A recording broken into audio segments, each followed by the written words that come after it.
sweet enough to choke on. The band had just switched to something soft when my mother leaned in, smiling for the cameras, and said, "We're passing the car his parents gave you over to your sister." Her tone was light, rehearsed like she was rearranging napkins. Danielle laughed beside her, sequins flashing.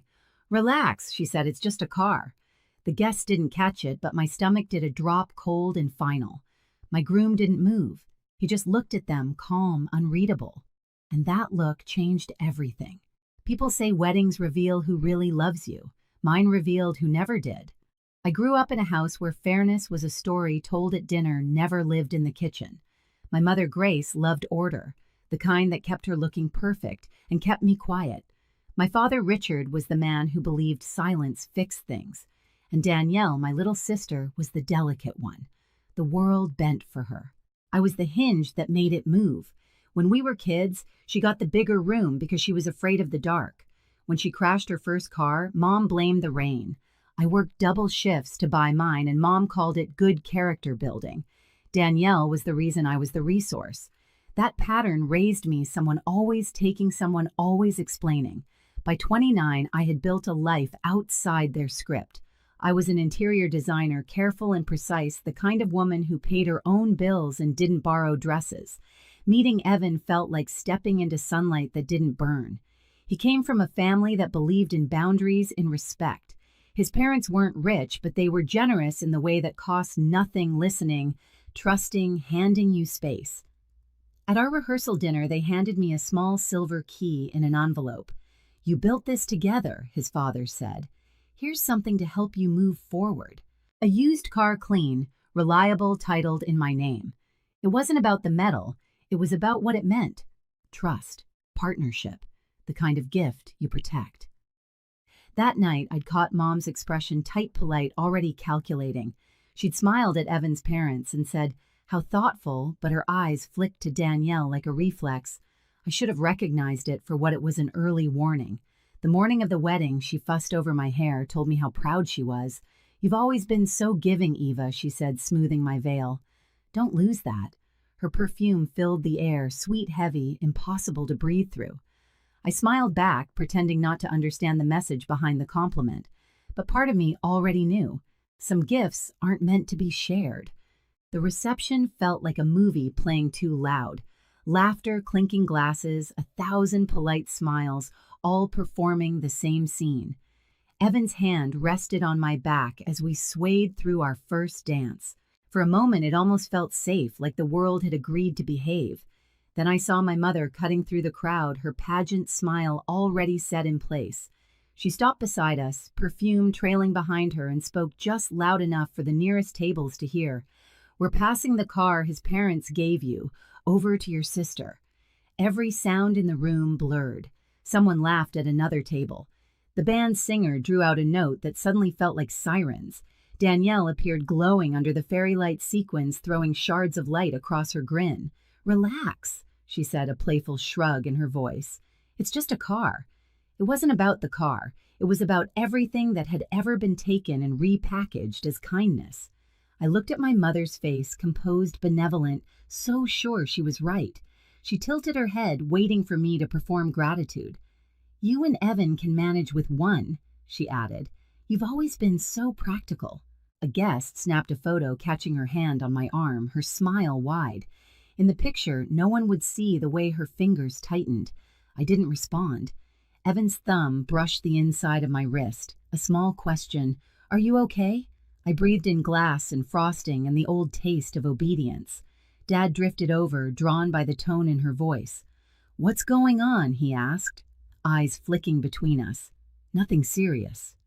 Mom answered quickly, "Just helping Danielle out. She's had awful luck with cars." Danielle laughed again, soft and rehearsed. "It's fine, Mom. She doesn't mind sharing." Sharing. The word landed like a bruise. I thought about the night I'd stayed up fixing Danielle's resume, the dress she'd borrowed, and lost the endless apologies I made on her behalf. All those small surrenders dressed as love. I smiled, then small, calm, dangerous. "You're right," I said.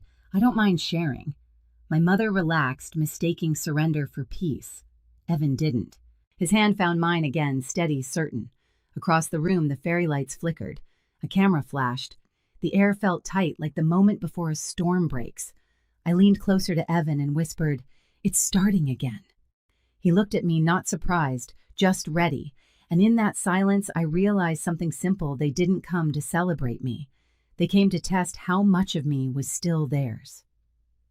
After the cake was cut and the music softened, the room began to empty into laughter and wine. I smiled through photos, accepted congratulations that tasted like dust, and counted the minutes until I could breathe again. When the last guest disappeared toward the parking lot, Evan and I slipped out a side door into the quiet hallway. He leaned against the wall, unbuttoning his collar. "Do you want me to say something to them?" "No," I said. My voice didn't shake. "We already did." He frowned, then understood.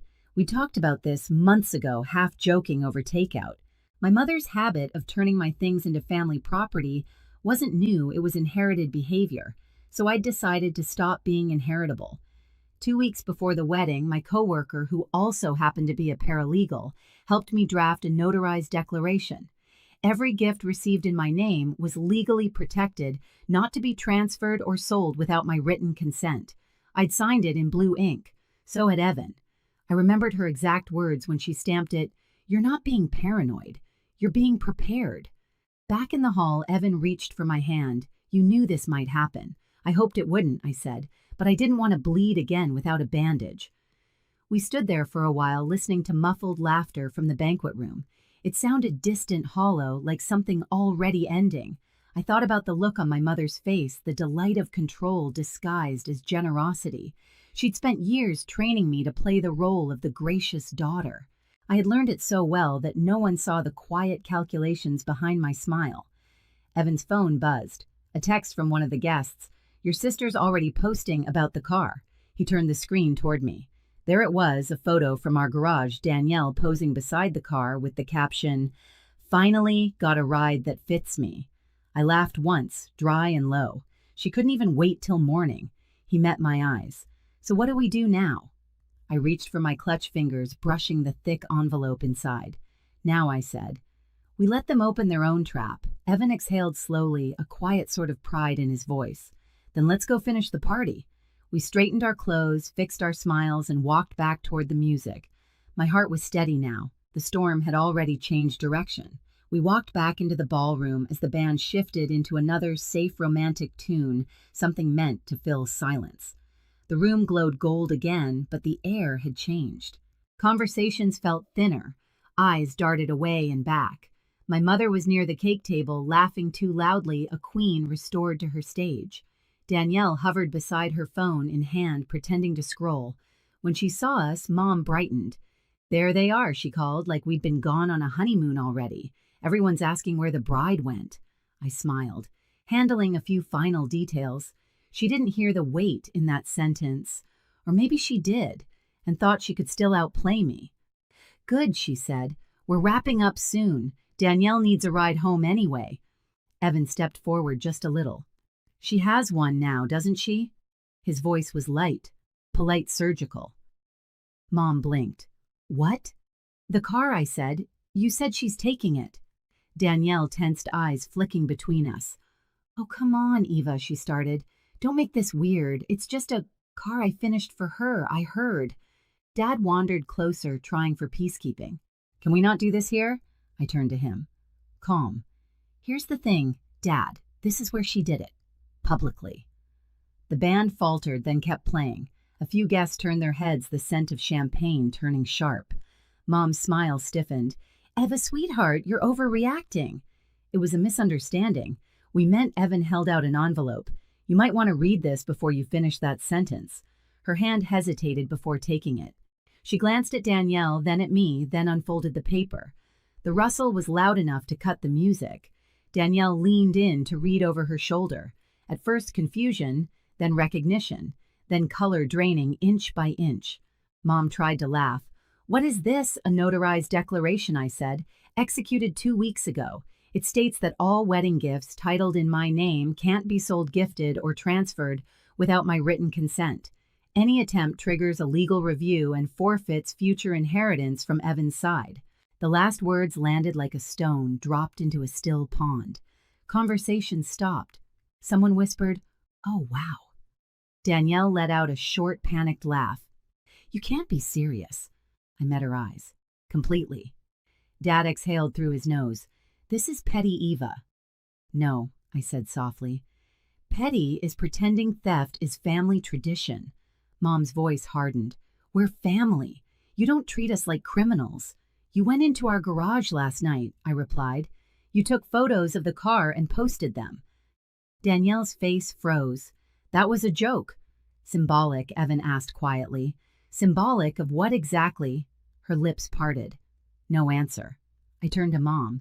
This isn't about the car, it's about the pattern. You call it love when you take what's mine and tell me I'm good for giving it. You're being dramatic, she snapped. Maybe I said, but this time the drama has witnesses. A ripple went through the guests, phones half raised, half hidden. Someone's aunt mouthed drama behind her champagne flute.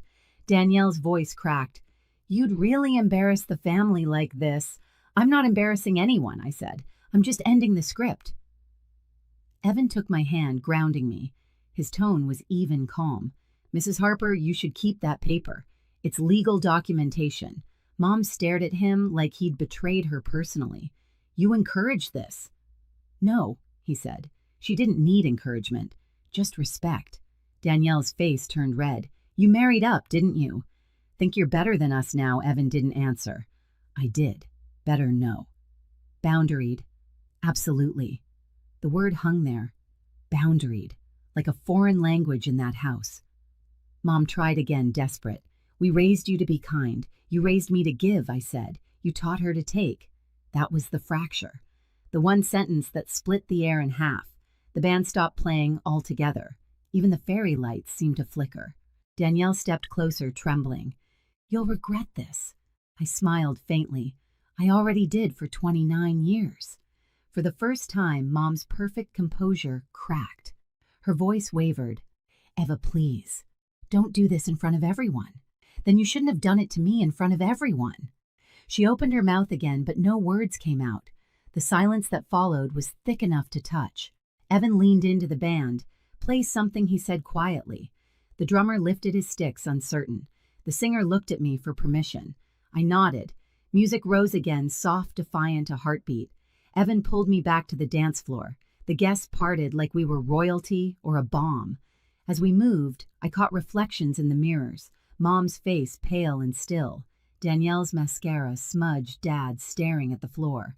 The envelope sat on the table between empty glasses. Evan whispered, Breathe. I am, I said. And for once, it was true. When the song ended, I turned to my parents, still frozen near the cake. Help isn't theft, I said evenly, and love isn't access. I placed the empty champagne flute beside the envelope and walked away with Evan through a sea of quiet stares. Behind us, the applause didn't come, just whispers like wind through a cracked door. Outside, under the string lights, I exhaled everything I'd been holding for years. Evan slipped his arm around me. You okay? I nodded. I think I just stopped apologizing. He smiled. About time. We stepped into the night, the music still humming behind the doors.